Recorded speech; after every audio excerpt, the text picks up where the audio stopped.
Welcome to Celeb Scene Central. In 1991, the pilot episode of a new series centered on a housewife who used special life-sized Tupperware containers to induce eternal youth in her and her twin boys. It was one of many absurd mysteries in Erie, Indiana, an NBC show that ran for one season between 1991 to 1992 before getting cancelled. The young adult show gave direct nods to The Twilight Zone, Twin Peaks, and classic horror films, having Joe Dante as the series' creative consultant and the director of a few episodes. While Goosebumps and Are You Afraid of the Dark became influential young adult horror shows, Erie, Indiana seemed to have taken a one-way trip into the mythic Bermuda Triangle, and it deserves to be rediscovered. Indiana isn't a stranger to being the home of monsters and conspiracies. Multiple episodes of Supernatural are set in the state, and more recently, it's the Demogorgon hub in Stranger Things. Coming before either one of these shows, Erie, Indiana had an episode that confronted a tornado a few years before 1990 SIX's Twister was released on the big screen and helped skyrocket interest in meteorology and storm chasing. Erie gave an absurd twist that had a funnel cloud touchdown with a motive that wasn't simply the mindless agenda of Mother Nature. No, this vortex of wind and debris had a mind of its own. It's another strange day in Erie, Indiana. Marshall Teller, Omri Katz, Hocus Pocus, has moved from New Jersey to Erie with his family. But only Marshall and his neighborhood friend Simon, Justin Schenkero, can see through the nostalgia of 1950s Americana hanging over everything in town, and notice the weirdness that abounds. Still alive, older Elvis lives on Marshall Street, the trash gets eaten by Bigfoot, and in episode 12, Tornado Days, swirling winds descend from the sky to aim themselves at the teen boy. Marshall learns the town holds an annual picnic to celebrate the return of a twister named Old Bob. Typically, people hurry to take shelter, not head to outdoor public events to wait for the weather phenomenon. Back in New Jersey, we had blizzards and the occasional hurricane, Marshall narrates in the episode's opening, but it was equal opportunity weather. It went after everybody. But here in Erie, Indiana, I couldn't help feeling that bad weather was after me, personally. Understandably freaked out at the town's picnic, Marshall stays back at home, where he meets Howard, Matt Frua, who is out to thwart Old Bob's damage path. But he proves to be an atypical meteorologist, as Howard is a tornado hunter with a Captain Ahab complex. Before Bill Paxton and Helen Hunt, there was this obsessed storm chaser.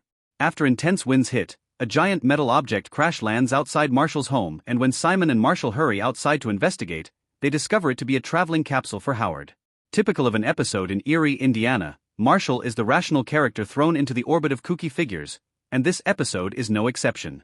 There is no doubt Frua's storm chaser would get along quite well with Twister's Dr. Joe Harding, Helen Hunt, and her merry band of chasers, but he also brings a hands-on confrontational approach worthy of Jaws' Captain Quint, Robert Shaw.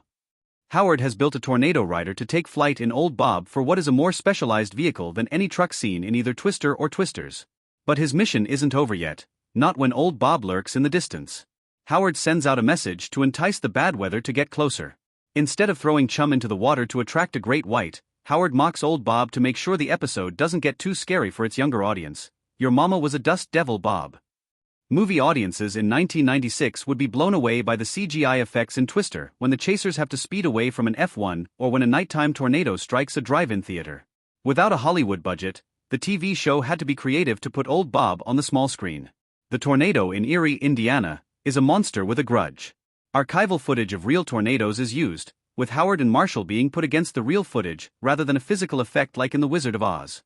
Different funnel shapes are shown to depict Bob's growing anger because this isn't your average funnel cloud. If Twister got too campy for some viewers, with Joe believing that an F5 personally targeted her family and killed her father, the surreal tone of Erie, Indiana means it can play this idea out without seeming too over the top. You've never seen it miss this house, and miss that house and then come after you, Joe yells out. In the town of Erie, however, Old Bob will decide the path of destruction he wants to take.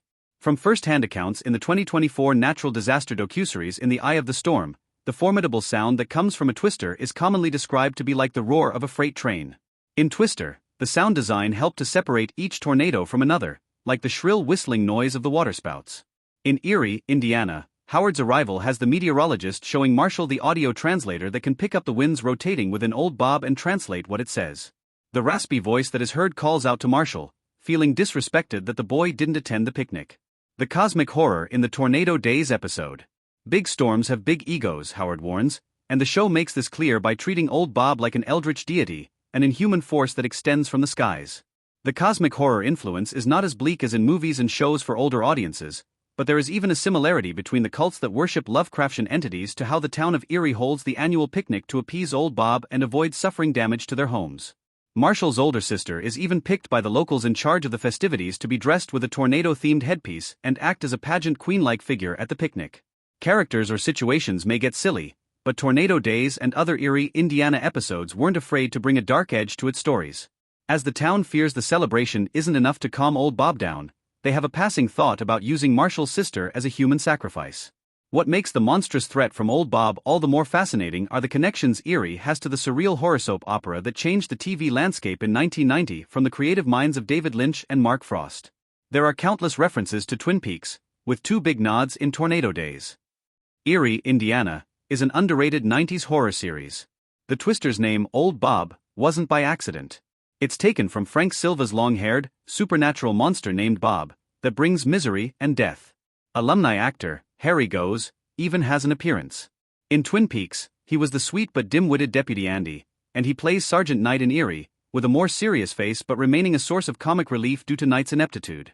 The absurd storylines in every one of the episodes of Erie, Indiana ripped into the real-life darkness that existed, despite the wholesome facade presented in Erie or the Pacific Northwest town of Twin Peaks. Seeing these various references in a young adult show helped it stand apart from Are You Afraid of the Dark? And Goosebumps. The Mysteries of the Week formula in Erie, Indiana even predated The X-Files when that iconic sci-fi series aired its first episode in 1993.